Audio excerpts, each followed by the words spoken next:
please explain, why did you allow him to ride the bus home alone that night? What's supposed to send their kid to school and never see them again?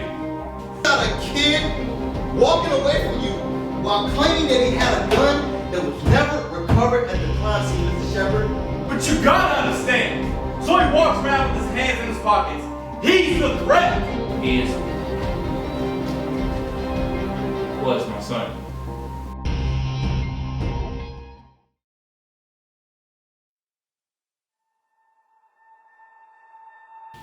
I'm Jay Falls. I am the playwright and, assistant director of the play, Time for Change.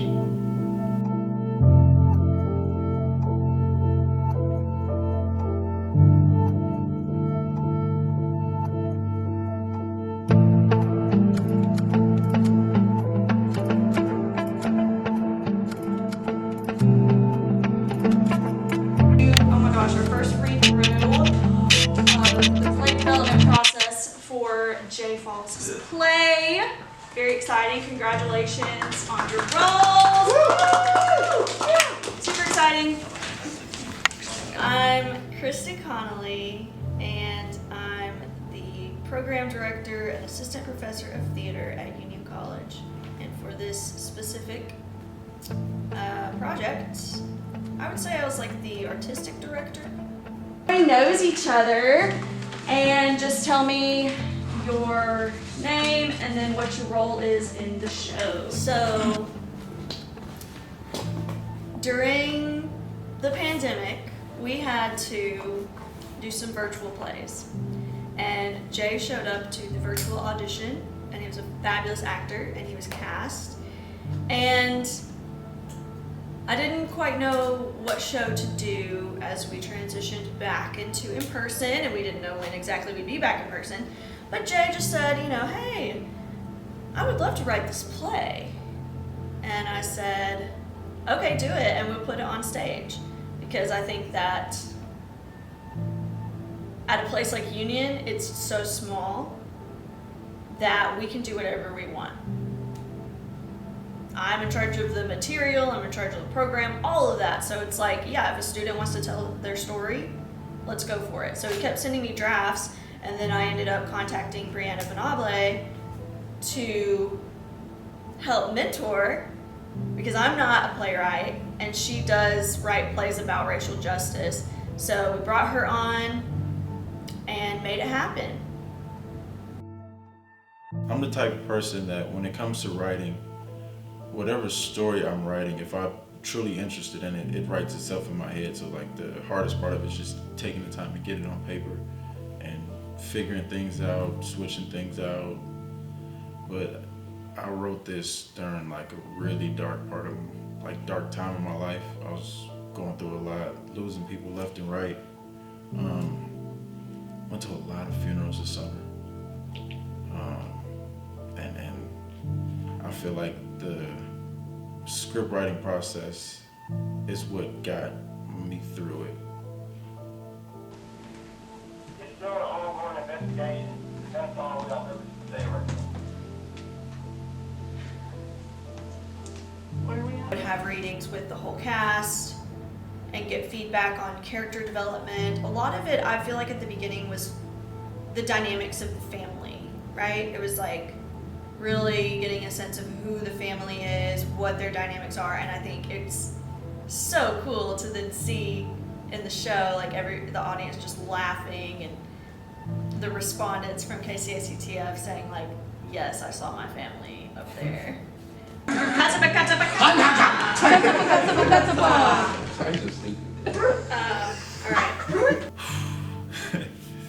It's crazy. I've played basketball all over the country. I've played in arenas, I've played in small gyms, packed houses, empty gyms. I have never been that nervous in my life. My heart, I thought, was gonna jump out of my chest and take off. I was so insanely nervous to bring this to the world, I guess you could say.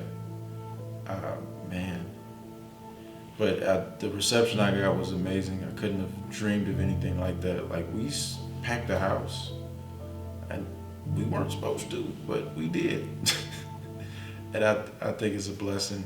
It's just, so beautiful to have so many people support you and come out and then like to want to be a part of the process afterwards, to not run from it because it like, oh, there's change there, it's uncomfortable topics. And the support, the reviews I've got have been beautiful. My boy Jake Falls never Best playwriter in the country. He never misses. He never misses. Never miss. Greatest of all time. Get it on me. Get it on me. Get it on me. Greatest of all time. He does it all. Basketball, school. Now he's a writer, producer. What can he? Come on now. What can he? Tell me what he cannot. What can this man not name? Let's keep that real. Straight from Gary, Indiana. Straight from it. And he gets buckets on the side. Billboards. What can he not do? Billboards real soon. What can he not do? He's gonna face of Barberville. No cap. Call him the mayor. Call him the mayor. Barberville. Call him the mayor. Mr. Falls.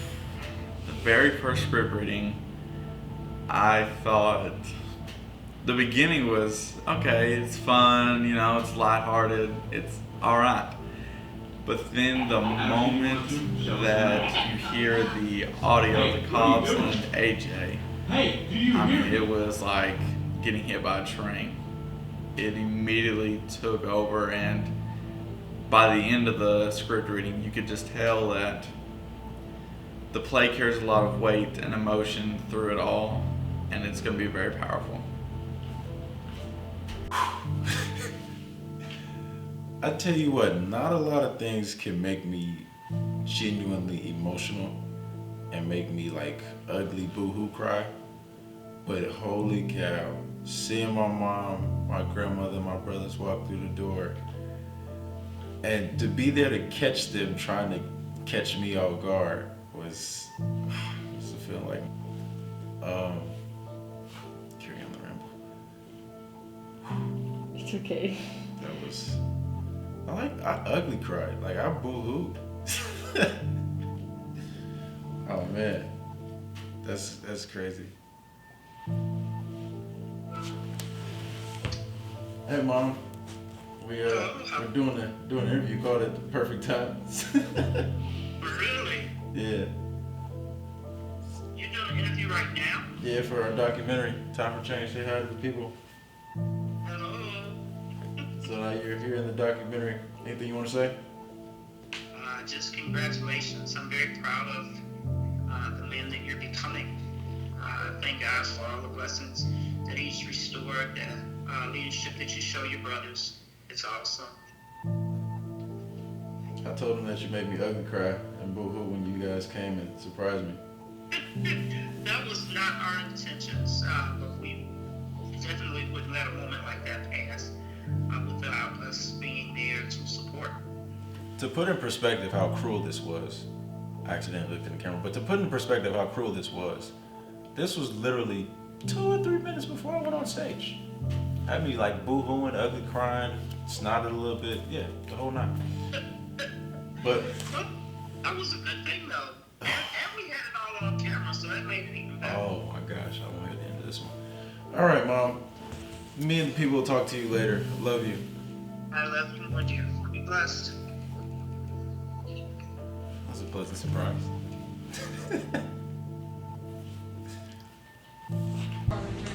What if you start at the table at the beginning?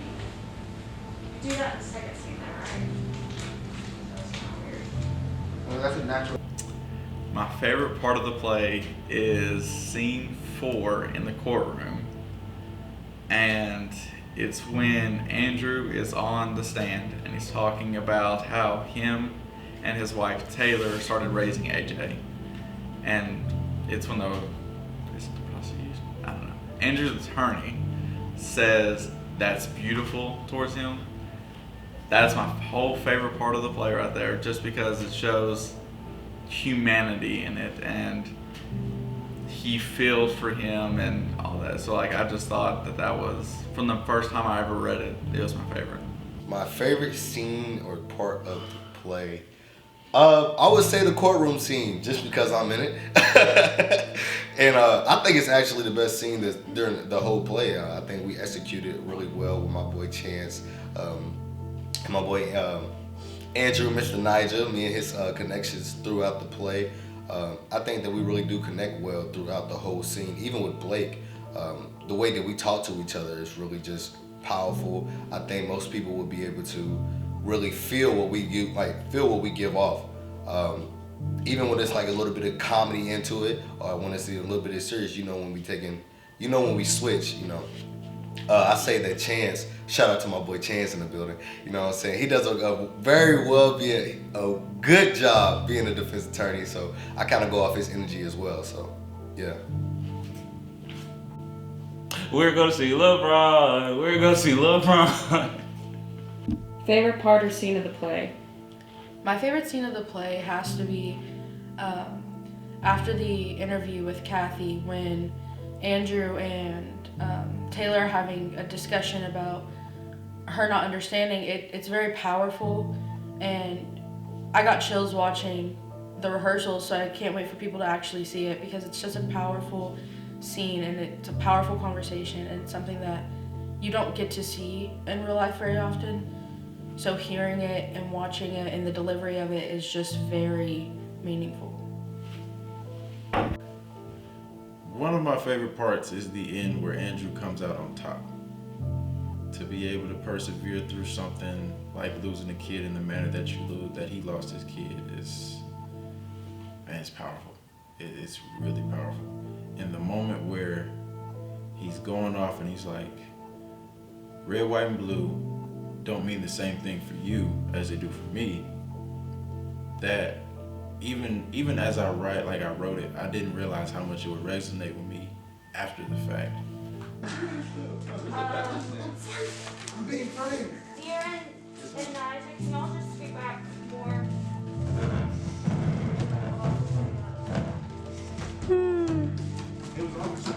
Or scenes of the play stick out to you?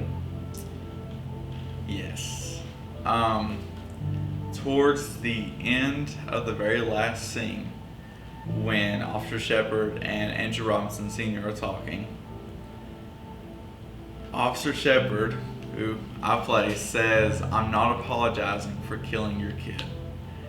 And for me to even have to say that, that's just like cold-hearted, and like, even if you think you're in the right here, like, how are you not going to apologize for killing somebody's kid? Like, you're taking something from them that they cherish.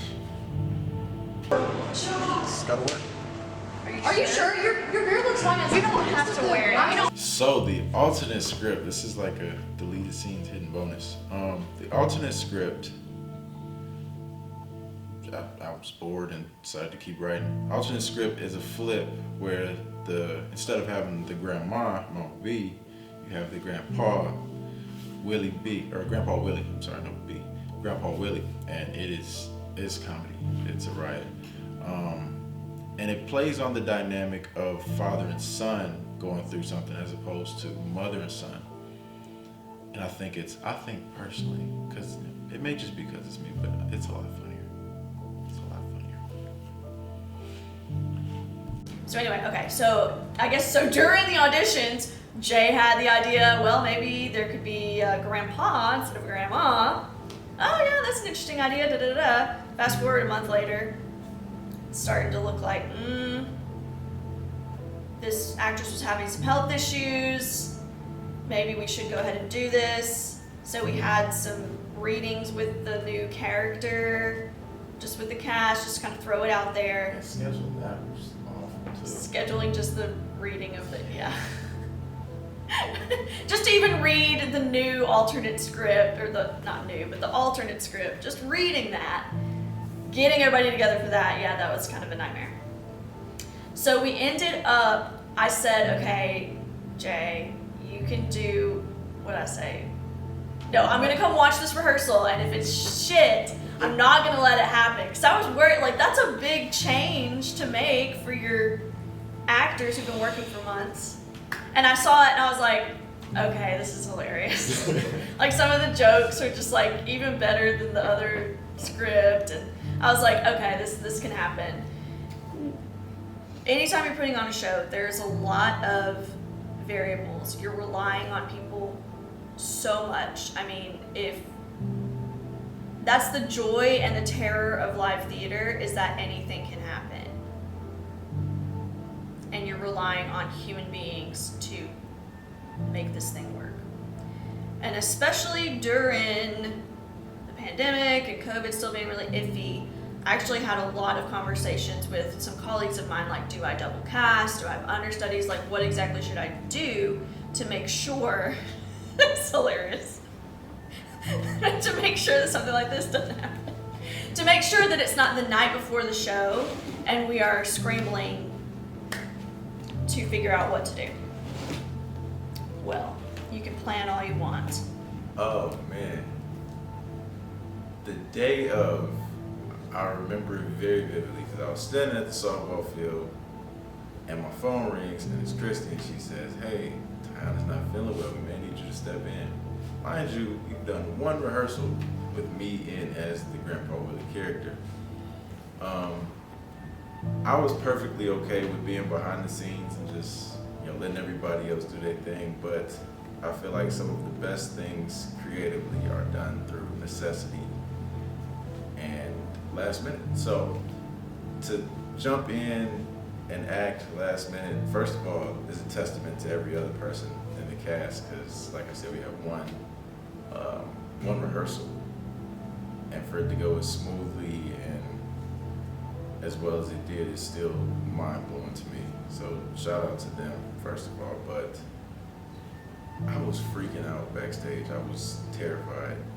Literally texted my best friend in the audience and told him, like, I'm ready to shut this all down. I don't want to do this anymore. What the hell made me do this? But it went well. So Jay Falls stepped in and did all of the performances and even won an award for his acting. Like, what a badass. We are so lucky and grateful. Grandma Willie. On camera. See it. Nija and Jay. This is Jay's third Irene Ryan nomination. Every show he's been in, he's gotten a nomination. It's crazy because he wasn't even going to be in it. But they were like, no, we want him to get it. I was like, go for it.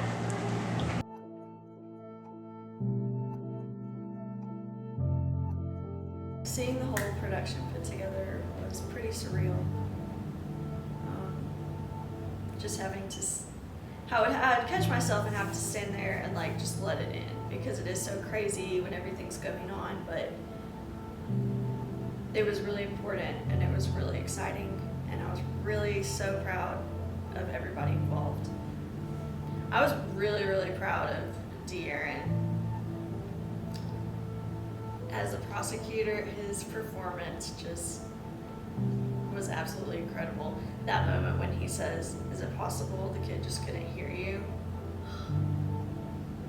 Love. Yeah, chills. Definitely got chills. Thoughts on seeing your play being brought to life? Oh man. It's like you go through things in life. You do something while you're down. So to see it brought to life, whether it be during that time or even later on, it's just, it allows you to really step back and take a moment to appreciate the times you went through while creating, because I lost my train of thought there. But it allows you to step back and take a moment to appreciate it, because it makes you cognizant of everything you went through.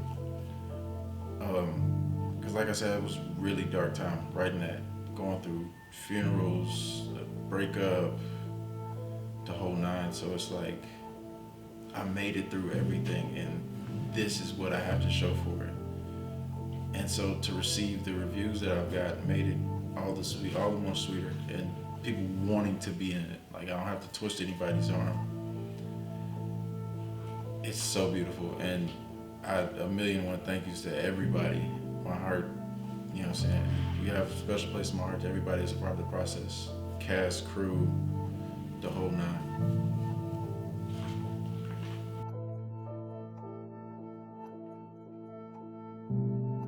has the character you played had an effect on you or changed your outlook? Officer Shepard has definitely affected me in my life in a way that I tried when I first got the character was like, okay, yeah, he's just misunderstood.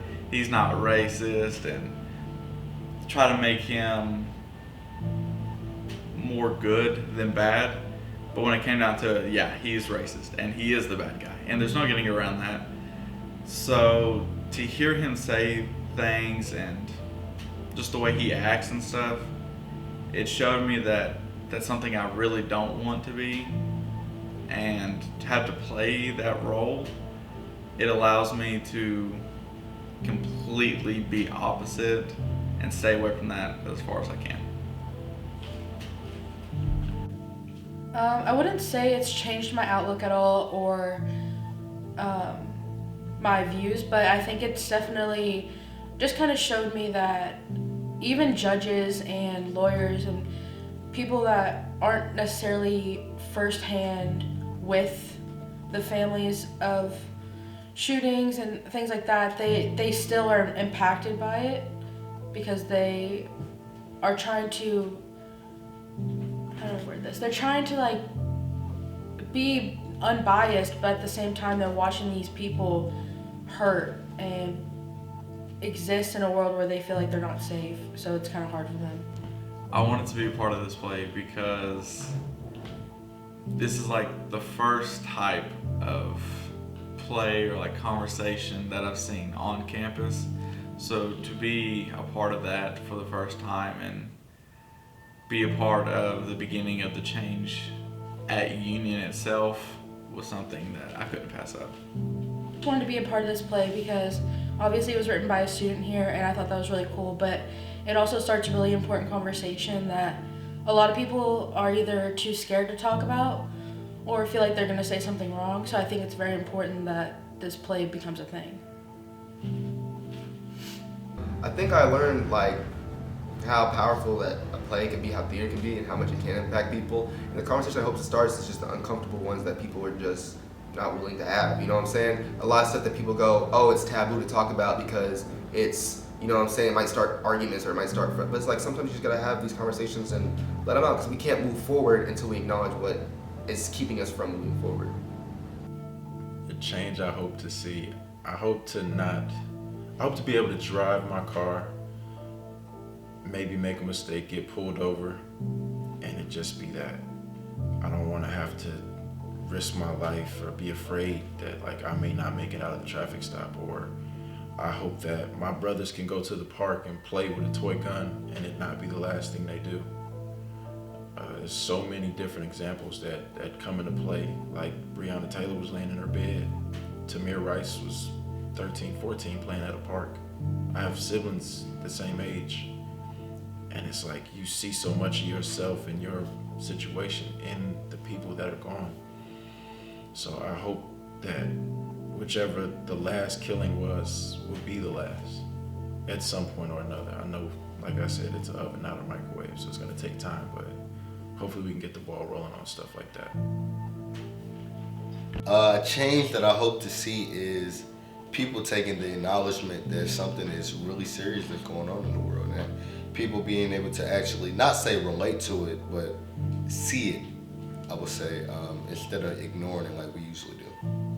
A change that I hope to see is just people being able to be more open to talk about these type of things, so it's not all bottled up and like put to the side, because stuff like this is very important to the community. I want people to talk about what we did. We are putting a lot of work into this, and just to see how impactful it is on just us as the cast, I want people to see that this is really happening, not just bigger places, but right here in Barberville. I think this is the type of play where it can reach any and everybody, no matter what political party you align with, your skin color, your age, because it's a little bit of something for everybody. Maybe not the kids, but everybody older. I think it can resonate and it can spark conversations, adult conversations that just need to be had.